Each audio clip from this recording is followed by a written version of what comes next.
bacakan satu kali, mohon disimak dengan baik.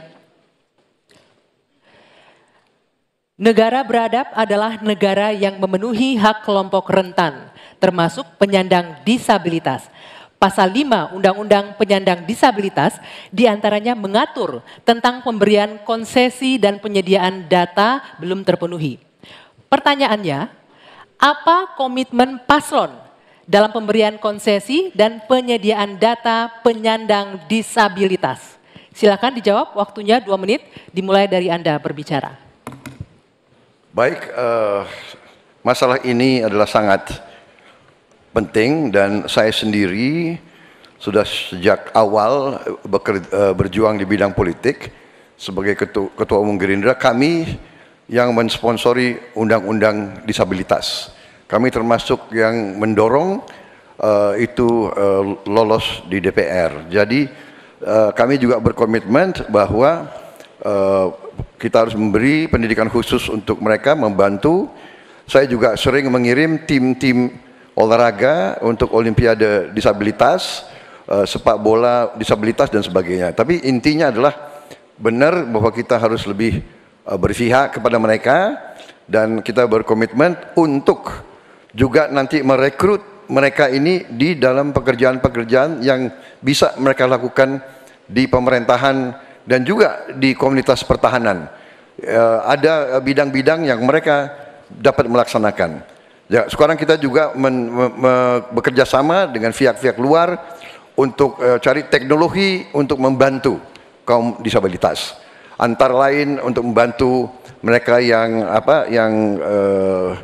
penglihatannya berkurang cukup banyak, yang penglihatannya sulit.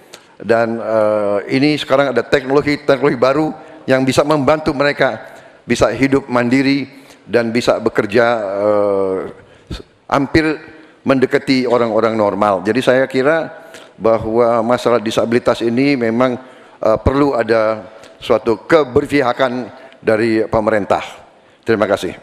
Masih ada waktunya, Pak Prabowo? Cukup? Cukup. Baik, selanjutnya saya akan kasih kesempatan untuk Capres nomor 3 menanggapi, waktunya 1 menit, dimulai dari Bapak berbicara. Ini pertanyaannya soal data kan?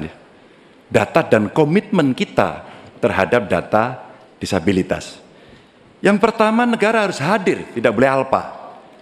Yang kedua, kita mesti menyiapkan data dengan baik. Kenapa kami pakai KTP Sakti? Satu KTP saja kita bisa profiling semuanya, termasuk disabilitas.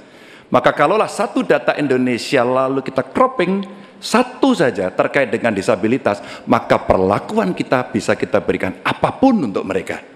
Termasuk, saya mau cerita pengalaman saja, ketika merancang pembangunan, hadirkan mereka, kasih ruang pertama untuk mereka berpendapat. Maka pada saat itu, semua akan mendengarkan apa kebutuhan mereka.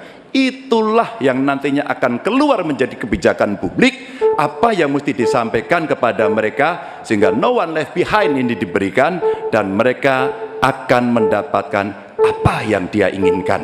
Gitu. Ya, selanjutnya saya akan memberikan kesempatan untuk Capres nomor urut 1, Pak Anies, menanggapi jawaban dari Pak Prabowo. Waktunya 1 menit. Dimulai dari Anda berbicara. Ya, apa yang disampaikan Pak Prabowo tadi baik, izinkan kami meneruskan Pak Prabowo. Data ini diperlukan komprehensif. Kita harus tahu berapa, di mana penyandang disabilitas, dan disabilitasnya apa. Dan kita harus melihat bahwa membantu penyandang disabilitas itu bukan charity, tapi pemenuhan hak asasinya dan tanggung jawab negara. Karena itu kami mengusulkan, dan ini kami rencanakan, bekerja bersama dengan dinas di tiap wilayah, lalu bekerja dengan Dasawisna PKK yang tahu wilayahnya, mereka diminta mencatat sehingga tiap kabupaten, kota, provinsi memiliki data tentang penyandang disabilitas. Lalu alokasikan anggaran untuk memenuhi kebutuhannya. Ketika dia bersekolah, sekolahnya harus dimodifikasi, maka dinas punya anggaran untuk modifikasi, tidak membebani sekolah. Jadi siapkan datanya, siapkan anggarannya. Terima kasih. Ya, selanjutnya kami persilakan Pak Prabowo untuk merespon tanggapan dari 2 capres ini. Waktunya 1 menit, Pak, silakan. Ya, sekali lagi kedua masukannya juga sangat relevan. Ya, saya juga sependapat.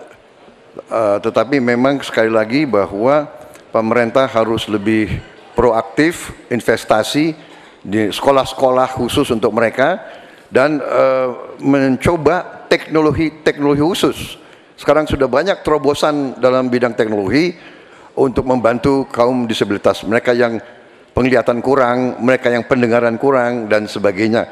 Mereka yang yang tangannya sekarang sudah ada protese-protese yang tangan-tangan buatan dengan artificial intelligence dan teknologi miniatur.